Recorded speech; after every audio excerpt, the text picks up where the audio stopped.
सांग मैंने आम आज आसी पहुँचीचु आम हाईस्कल कणसरा विद्याश्रम आम जो सार पाखे सब पाठ पढ़ी बर्तमान अच्छा गणेश सार सरस सार आ बेंगुल दीदी आम नुआ दीदी आम सार 4 जन रिटायर्ड हो गले।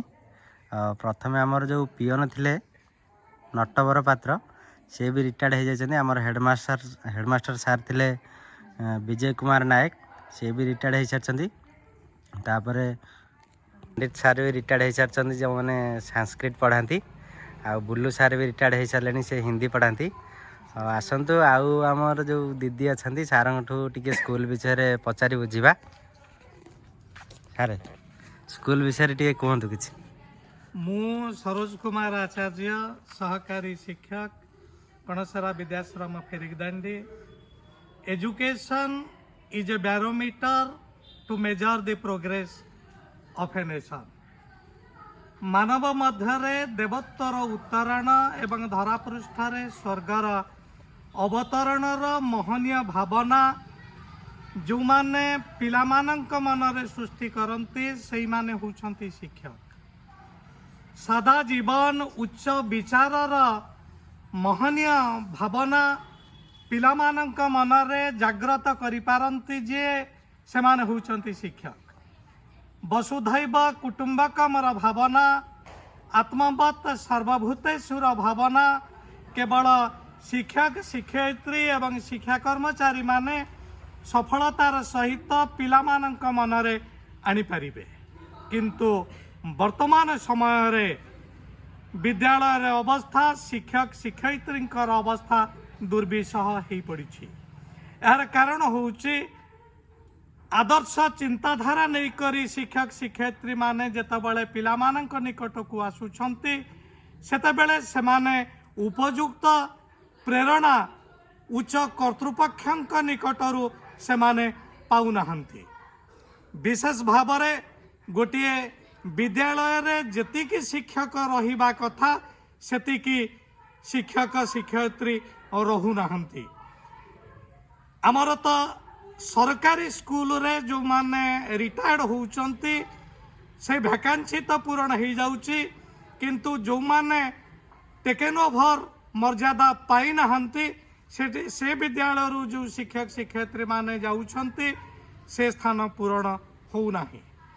तेणु मु एई माध्यम रे कर्तृपक्ष को निवेदन करी जे आमर जो वैकेंसी सब रही आर्ट्स रे वैकेंसी रही पीटी टीचर रो एक गुरुत्वपूर्ण आवश्यकता रही ए सबु जदि उपयुक्त ढंग से पूरण करा जाई पारिबो तेबे निश्चित भाव में शिक्षक शिक्षयित्री एवं शिक्षा कर्मचारी माने जो महनीय लक्ष्य नहीं करी आसिछंती छात्र छात्री मानक हाथ में विचार क्रांतिर झंडा धरेइबे एवं युग निर्माणर शंख तांकु देबे।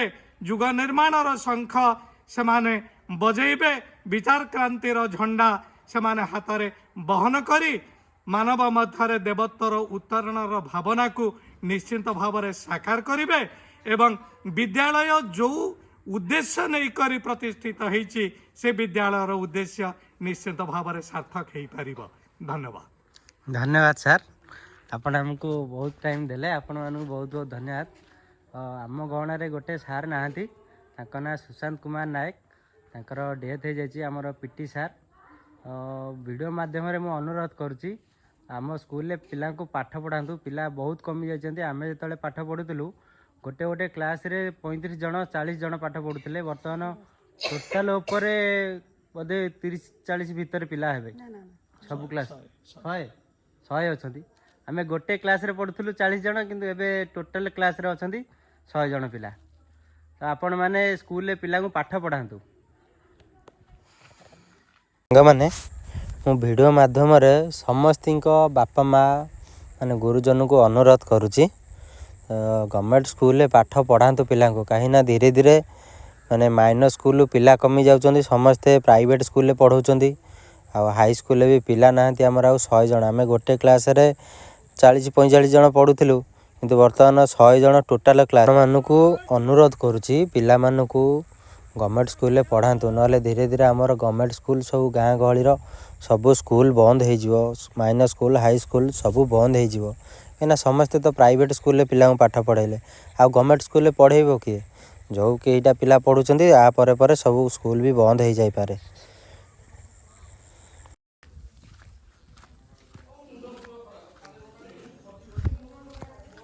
ଏ ହେଉଛି ଆମ ଯଜ୍ଞ ଘର। ଏ ହେଉଛନ୍ତି ଆମ ମା କଣସରା ଦେବୀ ପଶ୍ଚିମ ମୁଖା। ମୁଁ କହିଥିଲି ଭିଡ଼ିଓରେ କି ବହୁତ ଲୋକ ମାନସିକ କରିକି ଆସୁଛନ୍ତି ଆମ ମା କଣସରା ପଶ୍ଚିମ ମୁଖା ଠାକୁରଙ୍କ କତିକି। ଦେଖନ୍ତୁ ଏ ହେଉଛନ୍ତି ଆମ ମା କଣସରା। ସାଙ୍ଗମାନେ ଏ ଯେଉଁ ହନୁମାନ ମନ୍ଦିର ହେଇଛି ମାନେ ଆମ କେନ୍ଦ୍ରାପଡ଼ା ଜିଲ୍ଲାରେ ଆମ ଗାଁରେ ଫାଷ୍ଟ ହେଇଥିଲା। ଦେଖନ୍ତୁ 2001ରେ ହେଇଥିଲା ଆମ ହନୁମାନ ମନ୍ଦିର। ଆଉ ଭିତରେ ଦେଖାଉଛି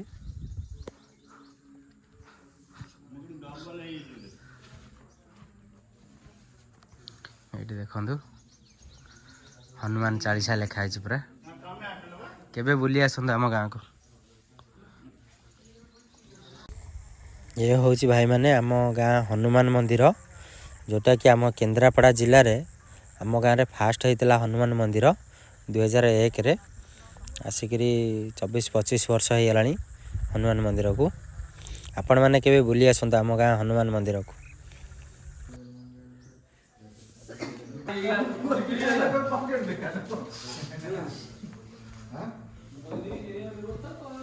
ମନ୍ଦିର ଚାରିପଟେ ଦେଖନ୍ତୁ କେତେ ସୁନ୍ଦର ଆମ ହନୁମାନ ମନ୍ଦିର।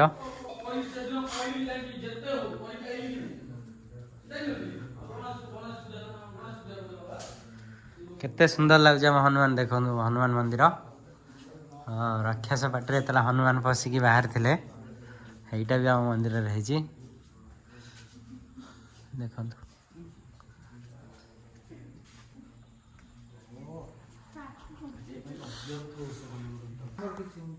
ଦେଖନ୍ତୁ ଆମ ହନୁମାନ ମନ୍ଦିର।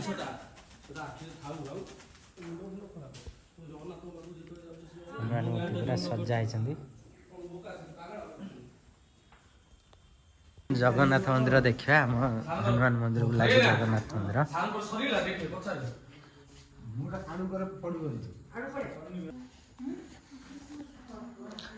ଦେଖନ୍ତୁ ଆମ ଜଗନ୍ନାଥ ମନ୍ଦିର କେତେ ସୁନ୍ଦର ଲାଗୁଛି।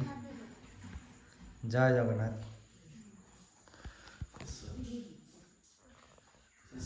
ନା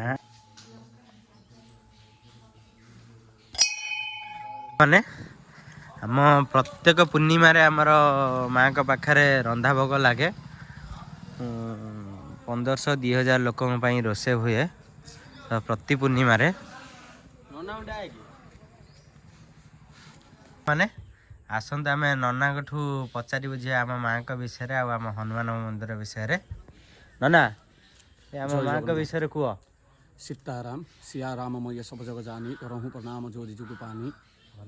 जय श्री जगन्नाथ, जय श्री जगन्नाथ, जय श्री जगन्नाथ। पवित्र धनु संक्रांति बा मंगल संक्रांति आपण मानक हार्दिक अभिनंदन। महाप्रभु आशीर्वाद महावीर आशीर्वाद माँ आशीर्वाद आपणकर जीवन मंगलमय हो ये महाप्रभु पाखे प्रार्थना। ये जो आमर अनुष्ठान दीर्घ 25 वर्ष तलर पुराणा मंदिर आमर आपण सामने देखिपे। ये हूँ ब्राह्मणी नईर शाखा। ब्राह्मणी नईर शाखार प्रथमतः माँ ये आविर्भाव होते विगत 100 वर्ष तलू आम तो जानी ना आम बाप अजा जहाँ कहवा कथा। ये गछ हूँ तार पूर्ण साक्षी जो सामने आप गछ देखुं। तत्सहित प्रत्यक्ष ठाकुराणी पश्चिम मुखा ठाकुराणी माँ आमिष खाई ठाकुराणी आंकर ये आमिष खाऊले। माँ तत्वानुबधान माँ आशीर्वाद माने माँ आज्ञार ये हनुमान मंदिर तैयारी करागला। हनुमान जो दिन टू प्रतिष्ठा हेले से दिन टू माँ पाखे आमिष भोग होना। माँ वैष्णवी हो जाती। माँ प्रभु पाखे जहाँ भोग हो माँ पाखे से भोग हो। द्वितीयत कथा आम केन्द्रापड़ा ये जिलार ये हूँ सर्वपुरातन मंदिर एवं बहुत श्रद्धालु मानकर आस्था एवं प्रकट अच्छी कि बहुत आड़ू बहुत लोक आसुँच माँ पाखक हनुमान गोसाई पाखक निजर दुख दूर करके जाऊँच प्रभु आशीर्वाद भी करुँच। तत्सहित माँ पीठ मानक आपण मैंने आसतु दर्शन करी माँ को दर्शन करी जातु। ବର୍ଷକରେ ଆମର ଏଠି ପର୍ବପର୍ବାଣି ବି ହେଉଛି। ମାଆଙ୍କର ଉଦ୍ଦେଶ୍ୟରେ ଯଜ୍ଞ ହେଉଛି। ପୂର୍ଣ୍ଣମୀରେ ସାଧୁସନ୍ଥମାନଙ୍କର ଭୋଜନ ବି ଦିଆଯାଉଛି। ତତ୍ ସହିତ ଫିରିକି ଦାଣ୍ଡି ଗ୍ରାମବାସୀ ବୃନ୍ଦଙ୍କର ବହୁତ ସାହାଯ୍ୟ ସହଯୋଗ ରହୁଛି ଏବଂ ପାରିପାର୍ଶ୍ୱିକ ଆନୁଷ୍ଠାନିକ ଗ୍ରାମମାନଙ୍କର ବି ବହୁତ ସହଯୋଗ ରହୁଛି। ଭକ୍ତମାନଙ୍କର ବି ବହୁତ ସହଯୋଗ ରହୁଛି। ଅନୁଷ୍ଠାନ ଚାଲିଛି। ଆପଣମାନଙ୍କୁ ସାଦର ସହିତ ସ୍ୱାଗତ।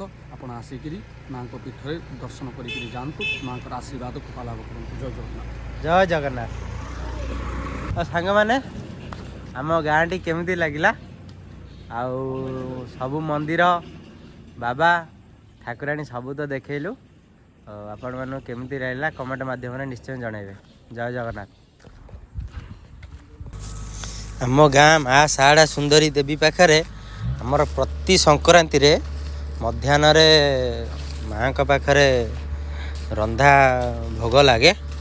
ଆଉ ଆପଣମାନେ ଦେଖିପାରୁଥିବେ ଆମ ଗାଁର ମାଆ ମାନେ ଆଉ ବର୍ତ୍ତମାନ ପ୍ରସାଦ ସେବନ କରୁଛନ୍ତି ସମସ୍ତେ। ଆଉ ଏ ମୋ ଜେଜେମା, ଆଉ ଏଠି ଆମ ବୋଉ ଆଉ ମାଆ ମାନେ ସମସ୍ତେ ଆସିଛନ୍ତି। ଦେଖନ୍ତୁ କେତେ ସୁନ୍ଦର ପରିବେଶ ଆମ ଗାଁ। ଆଉ ଆପଣମାନଙ୍କୁ ଆମ ଗାଁର କେଉଁ ଜିନିଷ ଭଲ ଲାଗିଲା କମେଣ୍ଟ ମାଧ୍ୟମରେ ନିଶ୍ଚୟ ଜଣାଇବେ। ବହୁତ ସୁନ୍ଦର ଲାଗେ ମୋ ଗାଁ ମୋତେ। ଆପଣମାନଙ୍କୁ କେମିତି ଲାଗିଲା ନିଶ୍ଚୟ କହିବେ। ଦେଖନ୍ତୁ କେତେ ସୁନ୍ଦର ଲାଗୁଛି ପରିବେଶଟି ଆମର। ପ୍ରତି ସଂକ୍ରାନ୍ତିରେ ଆମର ମାଆଙ୍କ ପାଖରେ ଭୋଗ ଲାଗେ। ଆଉ ରାତିରେ ବାବା ବୈଷ୍ଣବ ଗୋସ୍ୱାମୀଙ୍କ ପାଖରେ ରନ୍ଧା ଭୋଗ ହୁଏ। ଜୟ ଜଗନ୍ନାଥ।